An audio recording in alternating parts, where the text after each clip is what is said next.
பார்த்த முதல் முகம் நீ, நான் கேட்ட முதல் குரல் நீ, நான் முகர்ந்த முதல் மலரும் நீயே. நான் வாழ்ந்த முதல் அறை நீ, நான் வரைந்த முதல் படம் நீ, நான் விரும்பிய முதல் பெண்ணும் நீயே. சினுங்கிய போது சிரிக்க வைத்தாய், சிறகுகள் வளர்த்து பறக்க வைத்தாய், சிகரங்கள் ஏற சொல்லி கொடுத்தாய்.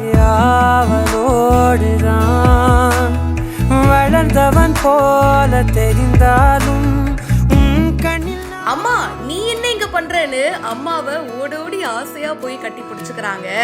தன்னோட பொண்ணுக்காக அம்மா ஏர்போர்ட்ல மறைஞ்சு நின்று ஒரு சூப்பரான சர்ப்ரைஸ கொடுத்திருக்காங்க.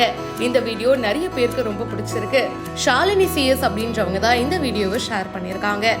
என்னோட பொண்ணு ஊர்ல இருந்து வரா, அதை விட வேற எனக்கு என்ன முக்கியம், அவளை போய் பார்க்கணும் அப்படின்னு சொல்லிட்டு அவங்க பொண்ணு வர நேரம் பார்த்து இவங்களும் ஏர்போர்ட்டுக்கு போயிடுறாங்க. மறைஞ்சு நின்று தன்னுடைய பொண்ணை பாக்குறாங்க. அப்படியே பொண்ணு கிராஸ் பண்ணி போகும்போது அவங்க பின்னாடியே போயிட்டு சர்ப்ரைஸ் அப்படின்னு சொன்னதும் அவங்க செம்ம ஹாப்பி. அம்மா நீ என்னம்மா இங்க பண்றேன்னு ரெண்டு பேரும் ஓடோடி வந்து ஹக் பண்ணிக்கிறாங்க, அன்பை வெளிப்படுத்துறாங்க. பாக்குறதுக்கே அவ்வளோ கியூட்டா இருக்குங்க. அவங்க அம்மாக்கு அப்போ உடம்பு சரியில்லையா, உடம்பு சரியில்லைனா கூட என் பொண்ணுக்காக நான் வந்து சர்ப்ரைஸ் பண்ணுவேன் அப்படின்னு வந்திருக்காங்க. என்னோட வெற்றிக்கு என்னோட அம்மா தான் காரணம். அவங்க எனக்காக அவ்வளோ சாக்ரிஃபைஸ் பண்ணியிருக்காங்க. பொண்ணை போய் வெளிநாட்டில் படிக்க விட்டுட்டியேன்னு என்னுடைய சொந்தக்காரங்க நெய்பர்ஸ்னு நிறைய பேர் எங்கள் அம்மாவை திட்டியிருக்காங்க. ஆனால் எங்கள் அம்மாவை யாருமே புரிஞ்சுக்கல. எங்களுடைய நல்லதுக்காக தான் அவங்க பண்ணாங்க.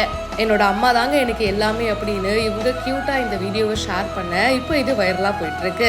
எல்லா அம்மாக்களுமே இப்படிதான் இல்ல, அவங்களுக்காக எதுவுமே பண்ணிக்காம இருக்கிறது தான் நமக்காக பண்ண எல்லாமே. டான் படத்துல வர இந்த ஒரு வசனம் அப்பாக்களை விட அம்மாக்களுக்கு எனக்கு தெரிஞ்சு இன்னும் கச்சிதமா பொருந்தும்னு நினைக்கிறேன். இதை பத்தி உங்களுடைய கருத்துக்களை ஷேர் பண்ணுங்க. இப்பவே ஃபாலோ பண்ணுங்க.